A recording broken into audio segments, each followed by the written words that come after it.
Hello friends, welcome to BPSC Darpan. आप जानते होंगे कि किसी भी पीसीएस एग्ज़ाम को क्रैक करने के लिए सबसे इम्पॉर्टेंट वे है कि उसे क्या पढ़ना है क्या नहीं पढ़ना है, उसे स्टूडेंट्स को बिगिनिंग में ही फिल्टर कर लेनी चाहिए।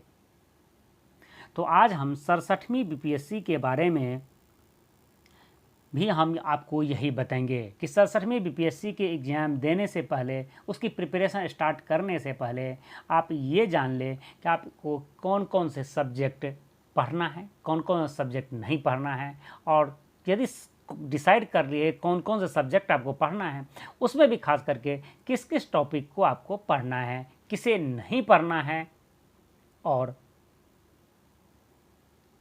किस पर आपको बहुत ज़्यादा फोकस करना है और इसे कैसे पढ़ना है, इनकी हम बात करेंगे। तो जिसमें आज का हमारा टॉपिक है भारतीय अर्थव्यवस्था। और इससे पहले हम हिस्ट्री, ज्योग्राफी का वीडियो और पॉलिटी का वीडियो, इन तीनों ही वीडियो हम पहले ही अपलोड कर चुके हैं। यदि आप अभी तक नहीं देखे हैं तो इसे प्लेलिस्ट में जाकर ज़रूर देख लें। तो चलिए हम अब बात करते हैं भारतीय अर्थव्यवस्था से कि या भारतीय अर्थव्यवस्था के किस टॉपिक से कितने क्वेश्चन किस किस एग्जाम में पूछे गए हैं। तो देखते हैं, फर्स्ट टॉपिक है भारत में आयोजन, पंचवर्षीय योजनाएं, योजना आयोग और नीति आयोग।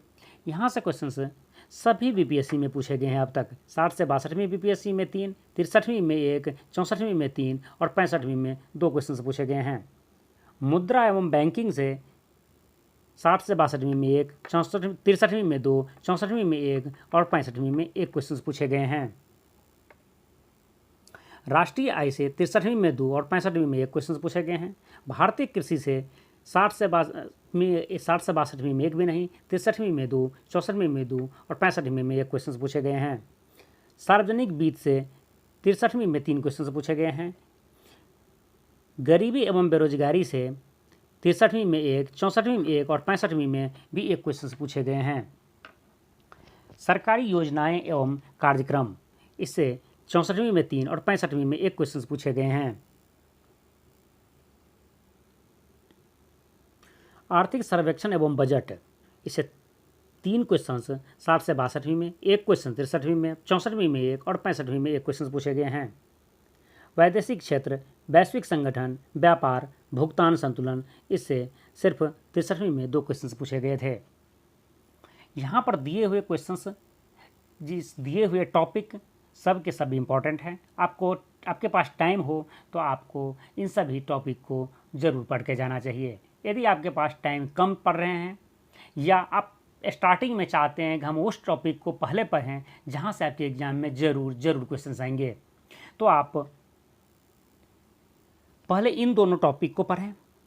भारत में आयोजनाएँ, जिसमें पंचवर्षीय योजना, योजना आयोग और नीति आयोग के बारे में यहाँ से इसे ज़रूर पढ़ें।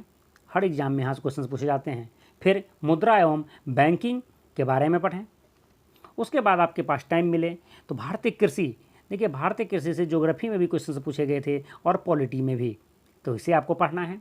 उसके बाद गरीबी एवं बेरोजगारी, यहाँ से इसे भी पढ़ना, हर एग्जाम में क्वेश्चन के पूछे जाते हैं।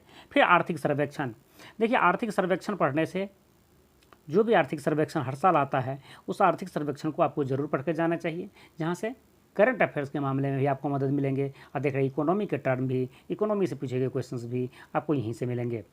तो इन 4 टॉपिक को आपको सबसे पहले पढ़ के जाना चाहिए। एग्जाम देने से पहले ज़रूर पढ़ना चाहिए और ये चारों पढ़ के तो ज़रूर जाना चाहिए। यदि आप ऐसा करते हैं तो आप 50 से 60% क्वेश्चंस ईजिली कर पाएंगे, इसमें बिना किसी रुकावट की, सिर्फ इन क्वेश्चंस को पढ़ करके।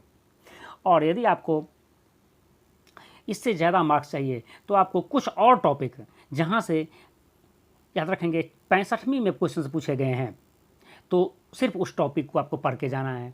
तो आप देख लीजिए, यदि आप सिर्फ 4 टॉपिक पढ़ के जाते हैं तो यदि 15 क्वेश्चंस पूछते हैं पॉलिटी से, इकोनॉमी से, यहाँ इकोनॉमी की बात कर रहे हैं, तो 15 में से 7-8 क्वेश्चन सिर्फ 4 टॉपिक से आप कर लेंगे। यदि आप 6 करके जाते हैं तो 10-12 क्वेश्चन आप इजीली कर लेंगे। तो इतना टॉपिक तो आपको करके जाना ही चाहिए। चलिए हम अब आगे बात करते हैं अगले वीडियो में विज्ञान, सामान्य विज्ञान, जिसमें फिजिक्स, केमिस्ट्री और बायोलॉजी के किस किस टॉपिक से कितने क्वेश्चंस पूछे गए हैं और उसको किस किस टॉपिक को आपको पढ़ना है। फिर हम लास्ट में बताएंगे कहाँ कहाँ से पढ़ना है। तो यह वीडियो आपको पसंद आया हो तो उसे लाइक कीजिए, शेयर कीजिए, और आप अभी तक इस चैनल को सब्सक्राइब नहीं किए हैं तो ज़रूर सब्सक्राइब कर लें और बेल आइकन को भी प्रेस कर दें, जिससे मेरे नेक्स्ट आने वाले वीडियो का नोटिफिकेशन आप तक आसानी से पहुंच जाए।